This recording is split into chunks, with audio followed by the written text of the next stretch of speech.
Welcome to the Tingo Investing Podcast, where we teach you how to make a better investment and retirement portfolio. Our goal is to explain everything from basic to advanced concepts in plain language that you can understand, whether you are a beginning investor or a professional. Alright everyone, this is the Q&A section of the Tingo Podcast. Now I'm doing something a little bit different here in that maybe once a week, every 2 weeks, we're experimenting now. I'm going to take some questions from my listeners who often ask me things, and I'm going to address them in this weekly or bi-weekly podcast. Now, I'll typically answer a couple questions, but in the starter one, I'm just going to answer one question because it's something I get asked a lot and actually takes a lot of time to discuss. And so every so often, an individual, a student, or somebody trying to break into Wall Street shoots me a message and says, "Hey, can I speak to you for a second?" And they ask me, "So how can I get into Wall Street?" And oftentimes they don't have the typical financial background, so they're not certain. You know, if you go to university, you study finance, often that program will have ways to get you a job on Wall Street or that type of thing. But if you were like me and didn't have that sort of background, it's very difficult to sort of figure out what you need to do.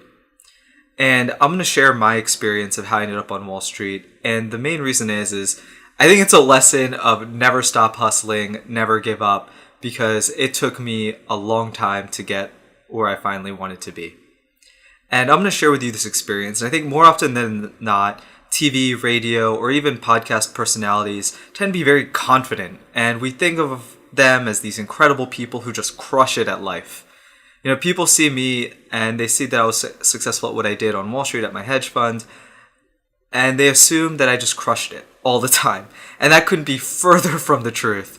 So I'm going to do something different. I'm going to be vulnerable a bit. And by the end, you will be like, wow, if Rishi could do it, I really have no idea why anybody couldn't. And that's the message I want to cross. So to begin my story, I actually started off doing chemistry research in a chemistry lab, computational chemistry lab, because I was like a huge sort of science geek. I was a science geek and I liked computers, and I thought computers and chemistry are awesome. And it was pretty awesome. But the thing was I would have a 2-hour commute each way and back, and I was also trying to think of ways to pay for college. So I started reading some trading books, and I would have 2 hours each way to read trading books. And as I read trading, I was like, oh, this is a cool hobby to do on the side. But my whole life, I had thought, I want to be a doctor, or I want to do a PhD program in chemistry. I mean, it was like the love of my life. And then suddenly, as I started doing more trading books, I started reading them. I'm like, you know what? I'm going to open up a broker account and finally invest this money I've been saving up. So I did, and I was immediately hooked.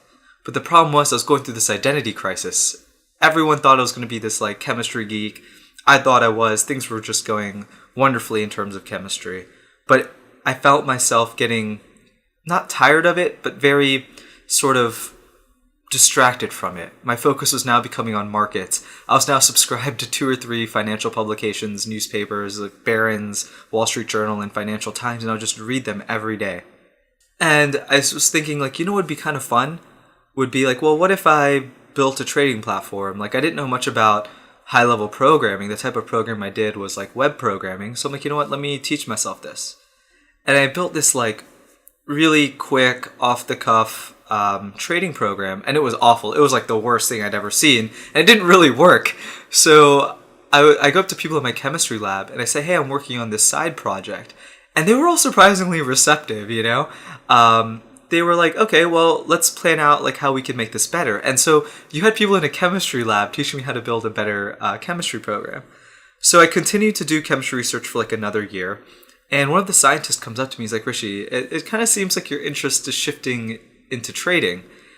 And I was like, well, you know, you don't want to tell your employer you're no longer as interested in the topic as you once were, but these were some of the nicest people in the world and the brightest I had worked with. So I was honest. I said, yeah, it's something I'm considering. You know, still an undergrad, and they were very understanding about it. And they said, you know who would be good to talk to? David Shaw. He is this big hedge fund guy who now does computational chemistry research.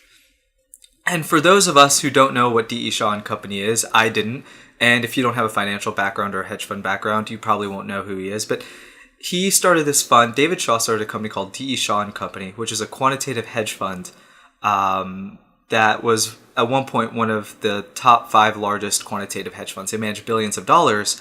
And David Shaw himself, the founder, is a billionaire.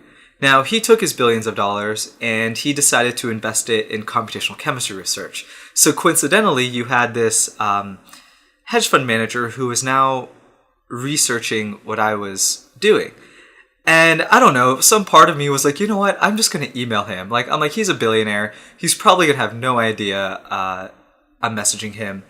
And so I find his email address and I shoot him an email and I get no response. And at this point, I guess I'm not feeling too sad because I know that it was like a long shot until a week later. It turned out David was coming to my area to give a talk at a conference. And the email, I'll never forget, it was by his secretary, and she said that he apologizes for getting back to you so late. He didn't have access to email, but he would love to meet you. He won't have time for coffee, but he'll like to meet you. And I was just floored. I'm like, wow, like a billionaire took time to respond to me. I'm like, this is like my first attempt, and I just want to have a conversation with him and see if I should get into trading. I don't know what I want to do. And who knew, like, just one email would result in this. So I see him at the conference, and before I can even say hello, I reach out my hand. He's like, oh, you must be Rishi. And I was like, oh my God, he knows who I am. And then I realized, like, looking back on it, it's because I had a name tag that said Rishi on it. But he was waiting for me, and we had a conversation, and he just stopped. He was like, everyone wanted to talk to him because he was doing really cool breakthrough chemistry research. But he, like, spent some time aside with me and just conversing with me about what I wanted and things like that. And he told me, you know, if you want to do chemistry, you can always get back into chemistry. Try something different. And he was very encouraging. And at the end, I'll never forget, I'm like, hey, can I take a picture with you? And he looks at me, he's like, nobody's ever asked me that before. And to me, that was like the weirdest thing, right? Because if you're reading trading books, you're into trading, you want to break into it, and this billionaire agrees to meet you at a conference, you want to take a picture of that. This was pre-selfie days, before selfies became a thing. So it wasn't a selfie, but it was one of my Facebook pictures for a long time. So at the end of the conversation, David Shaw is like, hey, do you want an interview? And at this point, my jaw is dropping. Now, I'm a sophomore in college at this point, and I'm just like, oh my God, I would love an interview. And I had never really interviewed for anything like this before. I had interviewed for my chemistry lab, but that was a much different experience. I had never been through a Wall Street interview. So I go in the next day feeling really confident. I'm like, okay, you know, the head of HR calls me, and she's like, so how do you know David? She's like, he personally called me to tell me to give you an interview. And I was like, oh, I just met him at a conference. She's like, okay, well, let's set you up. And typically, it seemed that they only took juniors in college for a summer internship, not a sophomore. But I thought, you know what, let me try to do it anyway. So I had the interview, and things could not have gone more horribly. I had never done this interview process. I was asked brain teasers, these math questions. I had no idea what I was doing. And they didn't give me even a second round interview. And I thought, I was so sad. I thought, man, if the CEO of a company, of $1 billion hedge fund, can't get me hired, I have no hope. And I moped around for a while, but I eventually picked myself back up, and I was like, you know what? I really want to do trading. This is what my heart's calling me to do.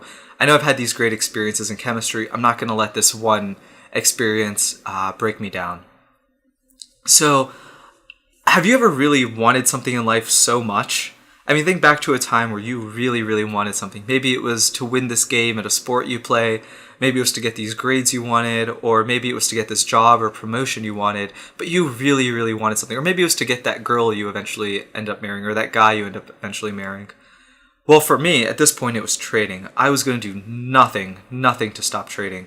And the thing is when you have a background that's not the typical financial track, you can find ways to hustle your way in. And in fact, we'll get to this in a moment, but it turns out a lot of Wall Street is looking for people who don't have that typical financial background because they want different perspectives. The industry is changing, and they want people to help change it. Anyway, so back to our story. So at this point, I am like, what do I do? Who do I reach out to? I'm like, well, if David Shaw, a billionaire, will have time for me, I'm just going to email and call as many hedge fund people as I can. So I ended up going online, and I was in Virginia at this time. I got a list of hedge funds in Virginia, and I cold called each and every one of them. I emailed them.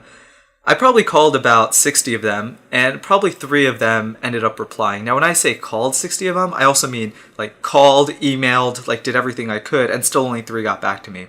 And my general rule of thumb is if you're trying to get a job you want, don't stop until they say no. Now, don't stalk. I don't want you go stalking a celebrity or something and then blaming it on me. Like, you told me, keep doing it until you say, like, oh, don't stalk me anymore. No, that's not what I'm saying.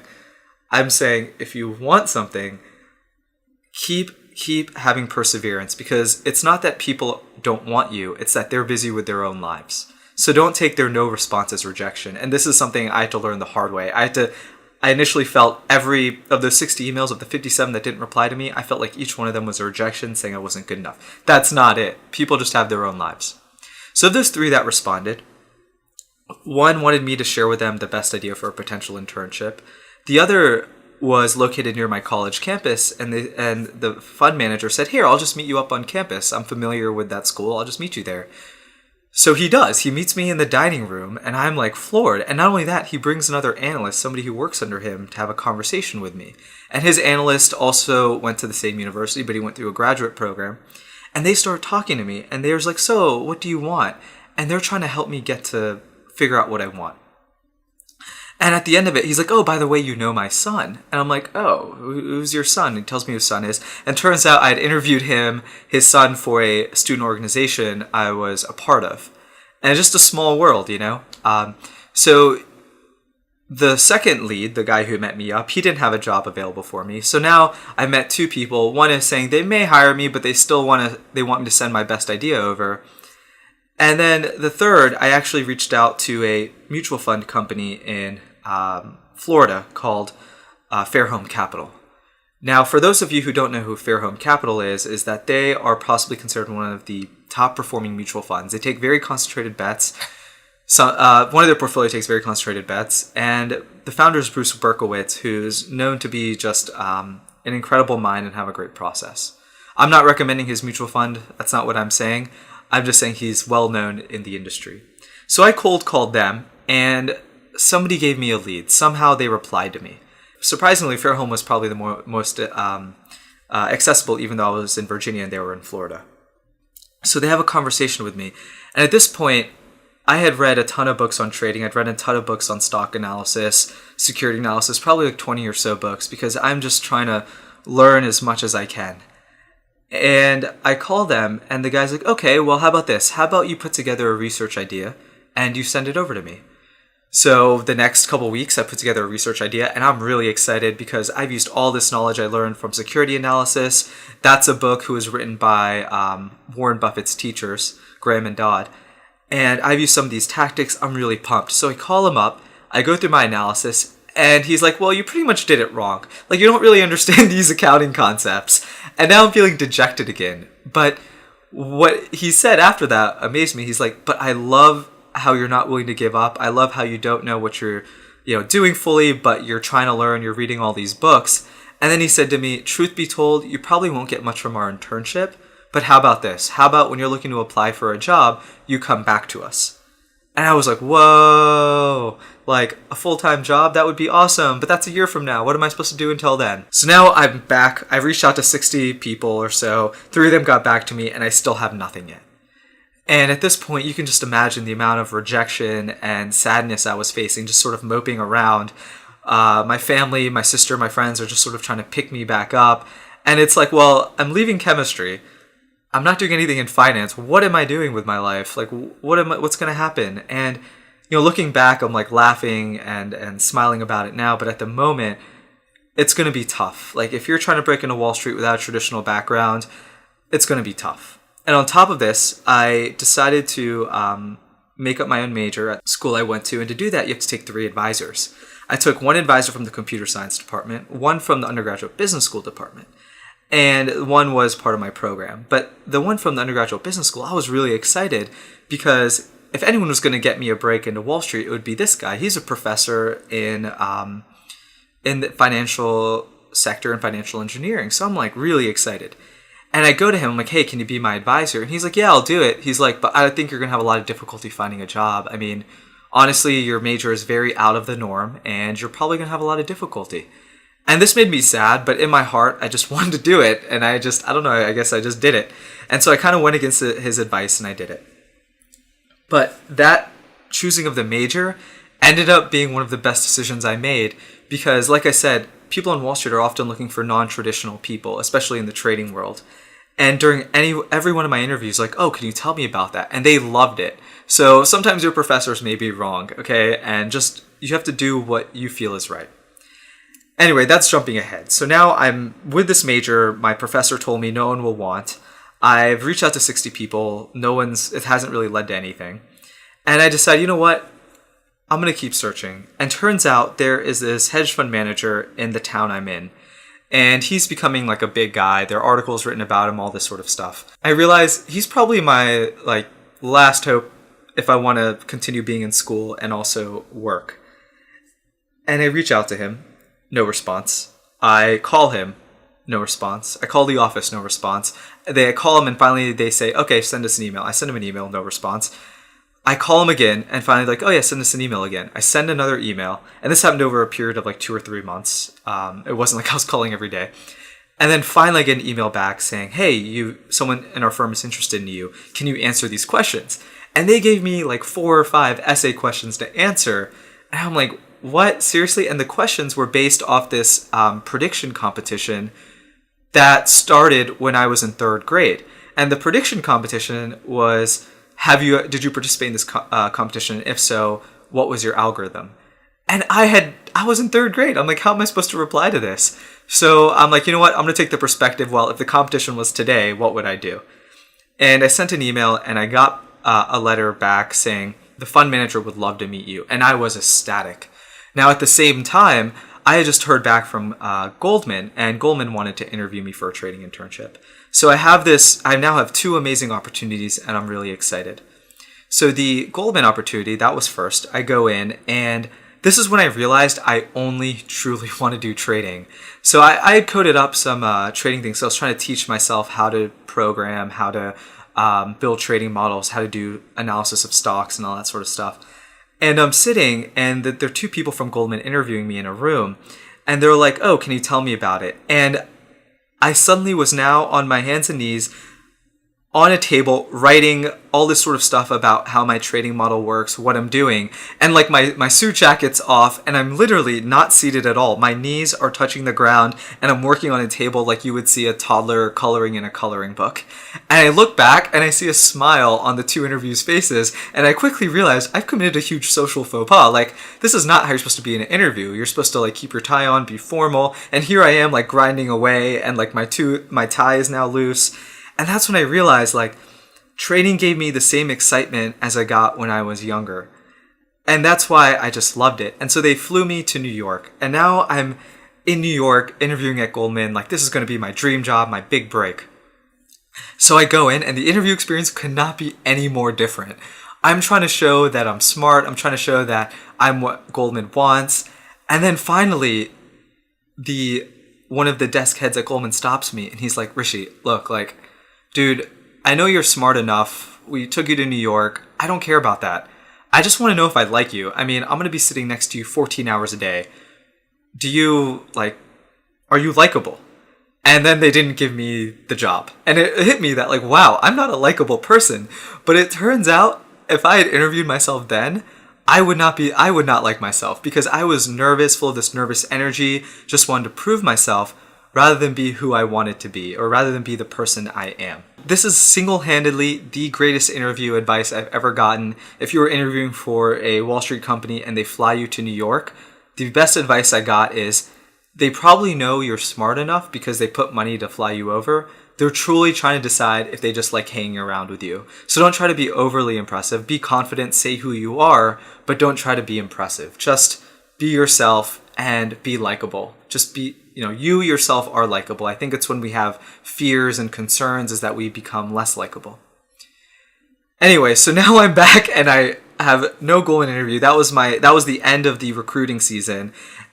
But that week, I got a call from that hedge fund manager, and he's like, hey, Rishi, I actually had a different idea. I am starting a tech startup. Do you want to join? Do you want to be the first employee at this tech startup? And suddenly, my whole world opened up to this opportunity that I hadn't even thought of. Wait, I've been focusing so much on trading. What about tech? I get to start a tech company with this hedge fund manager. I get to be the first employee. I'm so excited. And that year turned out to be one of the most transformative years. I took that offer instantly. I got to be around incredibly intelligent people. And one of the management people of this tech startup was a former Wall Street guy. And they're sharing with me all these stories, all these cool things. And I know now more than ever. And once I knew this, I'm like, you know what? I'm going to apply for a Wall Street company and I'm going to get it. So the first interview I had I was now a senior in college. The first interview I had was with Citibank. I crushed it because I was like, this is what I want. This is what I'm going to get. And I'm not going to take no for an answer. I came in with that interview process and the interview guy just started grilling me. He's like, you're not in finance? Like, do you even know what this is? He asked me what one of my favorite stock was. And I told him at the time, one of them was Barnes & Noble. And he said, oh, Barnes & Noble was on the front cover of the Wall Street Journal. What was the article about? And I remember the interview was at 8 a.m. or like 9 a.m., an early hour. And right before I left, I quickly glanced at the Wall Street Journal and then put it aside. And I remember reading the headline, and that's when he smiled. And then he said, wait, do you have a family member that works in finance? And I'm like, no, my dad is in the new housing sector and my mom owns a salon. And he just smiled because he assumed I knew this knowledge because my parents were in finance. And then at that point, I knew that they were going to take me to New York. But I want to share with you, like, breaking in was not an easy process. It was literally one of the hardest hustles I've ever put together. The countless rejections I faced, the almost getting there, the almost being in New York at the last round and then being like, no, we don't like your personality. All these sorts of things were wonderful learning experiences. And so I'm going to condense what you can do in these sort of final points. One, just never stop hustling. If somebody doesn't tell you no, keep asking them for a job, keep asking them for a conversation, keep discussing ideas with them until they tell you, I'm busy, or I'm sorry, that's not what we're looking for right now. Two, don't be afraid to cold email. This is sort of, a sub point, but keep your email short. People are very busy. Sort of have a call to action. Be like, hey, if you have maybe half an hour of your time, and if you're a student, stress that you're a student because people in industry love talking to students. And if you're not a student, if you're trying to do a career shift, just ask for a conversation.